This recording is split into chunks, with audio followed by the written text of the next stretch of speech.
వాస్తవిక పాలన కొనసాగుతుంది అనడంలో ఎలాంటి సందేహం లేదు. లోకేష్ బాబు అంబేద్కర్ గారు రాసిన రాజ్యాంగాన్ని పక్కన పెట్టి ఆయన ఎర్రబుక్కును ఈ రాష్ట్రంలో ఫోర్సులోకి తీసుకొని రావటం జరిగింది. అందులో భాగంగానే దయచేసి అయ్యా లోకేష్ బాబు గారు, మీరు ఎర్రబుక్కును పక్కన పెట్టి రాజ్యాంగాన్ని చదువుకుంటే నీకు ప్రజాస్వామ్యం అర్థమవుతుంది. ప్రజాస్వామ్యం అంటేనే పాలకపక్షం ఉంటుంది, ప్రతిపక్షం ఉంటుంది. ప్రతిపక్షం అంటేనే ప్రశ్నించే హక్కు ఉంటుంది. అలాంటి ప్రశ్నించే హక్కును ఉక్కుపాదంతో ఈ రాష్ట్రంలో అణచివేస్తున్నారు. మీరు దయచేసి ఇప్పటికైనా మీరు చేస్తున్న ఆకృత్యాలను, మీరు చేస్తున్న ఆటవిక పాలనను మేము మా పేపర్లలో రాస్తేనో, లేదా మా టీవీలలో మాట్లాడితేనో, లేదా సోషల్ మీడియాలో ఏదైనా పోస్టులు పెడితే ఇమ్మీడియట్గా కేసులు కట్టి మమ్మల్ని రాష్ట్రం అంతటా కూడా జైళ్ళకు పంపే కార్యక్రమం మీరు మొదట ముఖ్యమంత్రి అయిన రోజు నుంచి ఇప్పటి వరకు కొనసాగిస్తూనే ఉన్నారు. దయచేసి మేము కూడా మా పార్టీ లీడర్లను, మా మాజీ ముఖ్యమంత్రి వైఎస్ జగన్మోహన్ రెడ్డి గారిని మొదలుకొని మా ఎమ్మెల్యేలను, మా మాజీ ఎంపీలను, మినిస్టర్లను, తర్వాత మా లీడర్లను అందరినీ కూడా విపరీతమైన అనాగరికమైన భాషలో మీరు కూడా తిడుతూ ఉన్నారు. నేను మా వైఎస్ఆర్ కాంగ్రెస్ పార్టీ శ్రేణులు కూడా ఎక్కడికెక్కడ రాష్ట్రమంతటా కూడా ఇలాంటి కేసులనే, ఇప్పుడు నా మీద ఏ కేసునైతే పెట్టారో అలాగే మేము కూడా ప్రతి పోలీస్ స్టేషన్లలో కంప్లైంట్లను ఇవ్వబోతున్నాం. దానిని కూడా కేసులు రిజిస్టర్ చేయవలసిందిగా డీజీపీ గారు పోలీస్ వ్యవస్థను కూడా ఆదేశించాలని ఈ సందర్భంగా కోరుకుంటున్నాను. ఒక దొంగతనానికి పోయి తెల్లగా లోపల ఆ ఊరినల్లా దోచుకోవాలి, తెల్లగా కాకూడదు అంటే కోడి కుయ్యకూడదు అని కోడి గొంతును కోసినట్లు, కోడి గొంతును కోస్తే తెల్లగా ఏది ఆగిపోదు. మీరు దయచేసి అర్థం చేసుకోవాలి. అలాగే ప్రశ్నించే గొంతును ఒకటోరనో అంచివేస్తే మిమ్మల్ని ప్రశ్నించే గుణము ఈ రాష్ట్రంలో ఎక్కడ కూడా ఆగిపోదు అనేది మీరు గుర్తుపెట్టుకోవాలని ఈ సందర్భంగా తెలియజేస్తున్నాను. ఇప్పటికైనా సద్విమర్శను, సహేతుకమైన విమర్శను మీరు స్వీకరించాలి, లేదా దానికి రీజాండర్ ఇవ్వాలి, లేదా డిఫమేషన్ చేసుకోవాలి. అంతేగాని కేసులను రిజిస్టర్ చేయించే సాంప్రదాయానికి ఇప్పటికైనా మీరు పులి స్టాప్ పెట్టి సక్రమమైన మార్గంలో ముందుకు వెళ్ళాలని ఈ ప్రభుత్వాన్ని నేను కోరుకుంటున్నాను. మాట్లాడినాను అన్న దానిపైన కేసును రిజిస్టర్ చేసినారు. ఆ కేసులోనే ఈరోజు 41 నోటీసును ఇవ్వటం జరిగింది. తదుపరి దీన్ని కోర్టులో తేల్చుకుంటాం. దాదాపు 18 నెలలు పూర్తి చేసుకుంటున్నది. అధికారం లేక వచ్చినప్పటి నుంచి కూడా జగన్మోహన్ రెడ్డి గారి కుటుంబాన్ని అయితేనేమి, వైఎస్ఆర్ కాంగ్రెస్ పార్టీ కార్యకర్తలను అయితేనేమి, లేదు మాజీ మినిస్టర్లు అయితేనేమి, మాజీ ఎమ్మెల్యేలు అయితేనేమి, ప్రతి ఒక్కరిని టార్గెట్ చేసుకుంటూ పోవడం తప్ప ఇచ్చిన హామీలను ఏవైతే మనం సూపర్ 6 ఇచ్చామో ఆ హామీల్లో ఒకటి కూడా ఫుల్ఫిల్ చేయకుండా అన్నీ కూడా పార్షియల్గా చేసుకుంటూ పోతూ, ఒక టార్గెట్ చేసుకుంటూ పోతూ సోషల్ మీడియా వాళ్ళ మీద కూడా 100 కేసులు పెట్టడం జరిగింది. ఇక్కడ ఈ పోలీస్ స్టేషన్లో కూడా మేము 16 ఎఫ్ఐఆర్లు కూడా కట్టించాము. ఇక్కడ వైఎస్ఆర్ కాంగ్రెస్ పార్టీలో ఉన్నటువంటి ఏ కార్యకర్త అయినా, ఏ లీడర్ అయినా, మాజీ ఎంపీ అయినా, ఎవరైనా కూడా దేనికి భయపడే పరిస్థితి లేదు. ఎందుకంటే మన భారతదేశం పెద్దదగు లిఖిత రాజ్యాంగం కలిగినటువంటి ప్రజాస్వామ్య రాజ్యం. ఇక్కడ న్యాయం ఉంటుంది, స్వేచ్ఛ ఉంటుంది, సమైక్యత ఉంటుంది, సౌభ్రాతత్వం ఉంటుంది, అన్నీ కలిగినటువంటి రాజ్యాంగం ఇక్కడ ఉన్నది. ఆ రాజ్యాంగాన్ని మర్చిపోయినటువంటి కూటమి ప్రభుత్వము ఒరిజినల్ రాజ్యాంగం తెలుసుకొని పరిపాలించుకుంటే బాగుంటుందనే ఆలోచన వాళ్ళకి ఎక్కడా కనిపించలేదు. ముగ్గురు త్రిమూర్తులు, లోకేష్ గారు, నెక్స్ట్ పవన్ కళ్యాణ్ గారు, నెక్స్ట్ ముఖ్యమంత్రి గారు అందరూ కూడా తెలుసుకొని ఆ విధంగా పరిపాలన చేసి రాష్ట్ర అభివృద్ధికి తోడ్పడితే మంచిగా ఉంటుందనేది ప్రతి ఒక్కరూ గ్రహిస్తున్నారు. ఇక్కడ ఉన్నటువంటి ఈ ఆంధ్రప్రదేశ్లో ఉన్నటువంటి సామాన్యులు కూడా, అణగారి వర్గాలు కూడా అనుకుంటారు. కానీ దాన్ని మాత్రం వదిలేసి ఎంతసేపు ఎవరైనా ఏదైనా చిన్న మాట మాట్లాడుతారు. ఇక్కడ వాక్ స్వాతంత్రం ఉన్నదనేది ఆ రాజ్యాంగంలో కల్పించింది ఏం తెలియదా? 4 సార్లు ముఖ్యమంత్రి గారు అయినాడు మన చంద్రబాబు నాయుడు గారు తెలియదా? చిన్న వాక్ ఏదైనా మాట్లాడితే మాత్రము ఒక ఎఫ్ఐఆర్, ఒక నోటీసు, అతను సఫర్ చేయడము, ఆ ఫ్యామిలీని సఫర్ చేయడము, రాష్ట్రం అంతా తిప్పడము, ఇంకో చోటికి తిప్పడము, అక్కడ రిమాండ్ పెట్టడము, మేము బెయిల్ వేసుకోవడము, ఇదే పని మాకు జరిగింది. ఇంతవరకు సక్సెస్ అయినాం. ఇంకా రాబోయే మూడు సంవత్సరాల కాలంలో కూడా ఎవరి మీద కేసు పెట్టినా ప్రత్యక్షంగా ఎదుర్కొంటాం, బెయిల్ వేస్తాం. ఉన్నత న్యాయస్థానం, గౌరవ న్యాయస్థానం, హైకోర్టు పోతాం. హైకోర్టులో కాకపోతే సుప్రీంకోర్టు పోయాం. తారకైనటువంటి సోషల్ మీడియా కార్యకర్తలు కేసు పెడితే సుప్రీంకోర్టులో బెయిల్ తెచ్చాం. దమ్మున్న party YSR Congress party, YSRCP legal cell, YSRCP ఉన్నటువంటి ఏ వ్యక్తి కూడా ఎక్కడ కూడా బెదిరేది లేదు, అదిరేది లేదు అనేది స్వచ్ఛంగా నిరూపణ అవుతున్నది. రాను నేను ఇంకోటి కూడా నేను పోలీసు వారికి చేస్తున్నట్టు ఏంటంటే, గోల్డ్ మెడల్ కోసం పనిచేయండి. ఏదో లోకేష్ ప్లెజర్ గారు ఉన్నది, లేకపోతే ముఖ్యమంత్రి గారి ప్లెజర్ ఉన్నది, లేకపోతే ఇంకొకరు ప్లెజర్ ఉన్నదని పని చేసినారనుకోండి, మీరు ఇక్కడ సర్వీస్ చేసినట్టు లెక్కలేదు. ఇక్కడ ఆ వాక్యం మీ నోటి నుంచి రావడం మంచిది కాదు. ఈ ప్రజాస్వామ్యంలో, ఇంత మంచి ప్రజాస్వామ్యంలో, ఇలాంటి ప్రభుత్వంలో అది కూడా మీరు మర్చిపోయి కొంచెం ఎక్కడికైనా, ఏ కార్యకర్తకైనా, ఏ పార్టీ అయినా, అది సిపిఎం కానీ, సిపిఐ కానీ, లేకపోతే బీజేపీ కానీ, వైఎస్ఆర్ కాంగ్రెస్ పార్టీ కానీ, తెలుగుదేశం కానీ, ఏ పార్టీ కార్యకర్తకి ఎక్కడ అన్యాయం జరిగింది, ఎక్కడ పేపర్ ఇచ్చినా, ఏ కంప్లైంట్ ఇచ్చినా కూడా మీరు ఇమీడియట్లీ యాక్షన్ తీసుకోవాల్సిన బాధ్యత ఉంది. ఓన్లీ వైఎస్ఆర్ కాంగ్రెస్ పార్టీ మీద యాక్షన్ తీసుకోవడం ఎక్కడ ప్రజాస్వామ్యం చెప్పండి?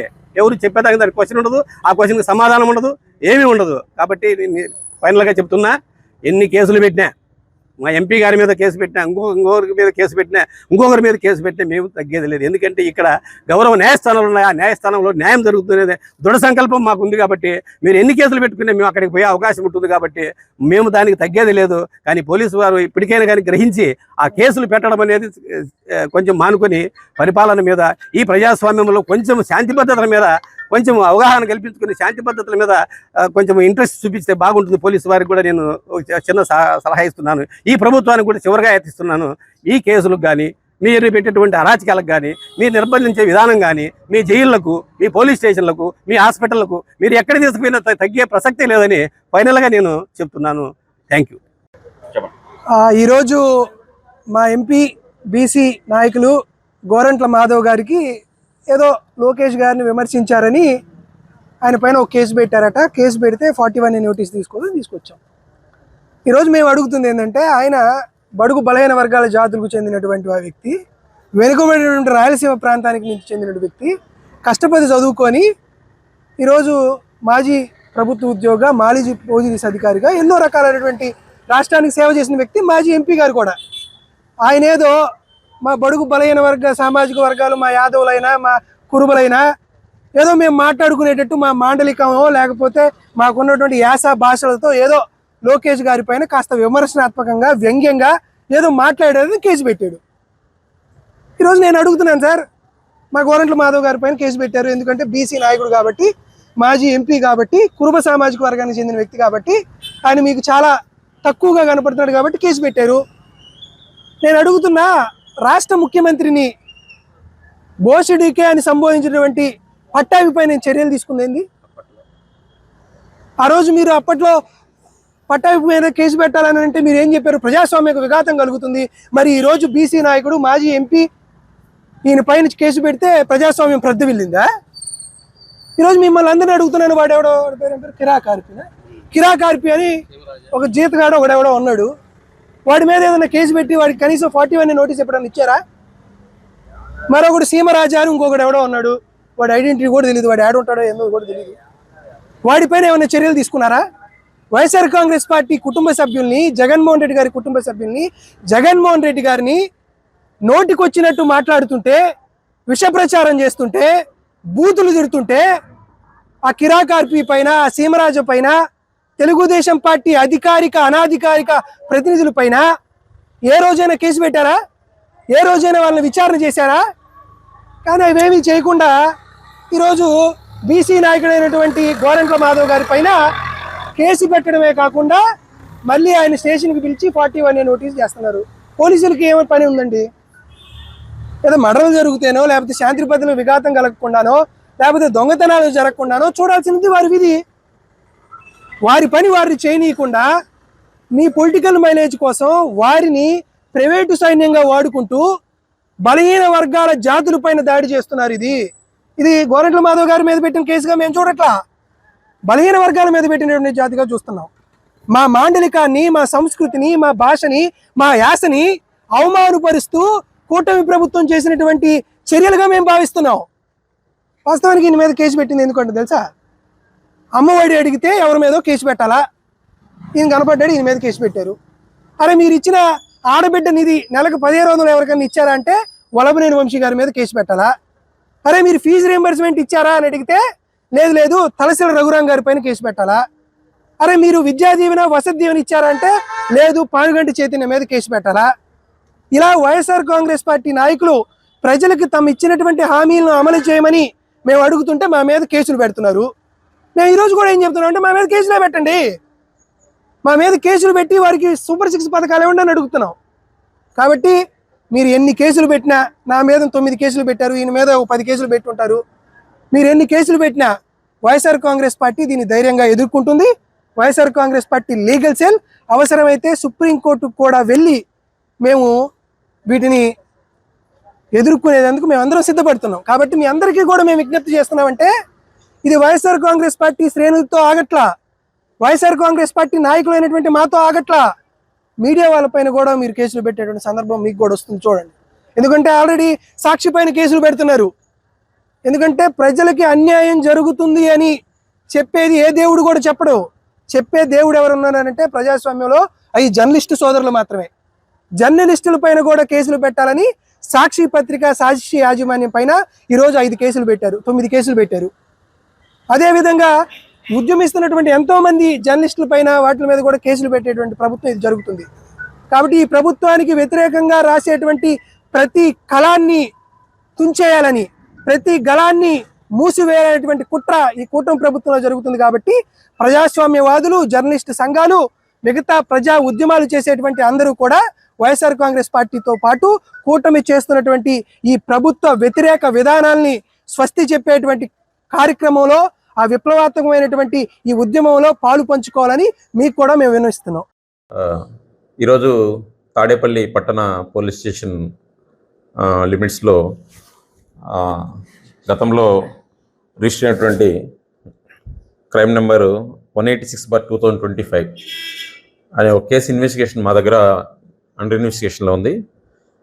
అది తాడేపల్లి మండల పట్టణానికి చెందినటువంటి నాగేశ్వరరావు అనే వ్యక్తి రిపోర్ట్ ఇవ్వడం జరిగింది. దాని మీద మన దగ్గర కేసు నమోదు చేసి అది ఇన్వెస్టిగేషన్లో ఉంది. అందులో భాగంగా దాంట్లో రెస్పాండ్ అయినటువంటి వ్యక్తి ఎక్స్ఎంపీ గోరంట్ల మాధవ్ గారు.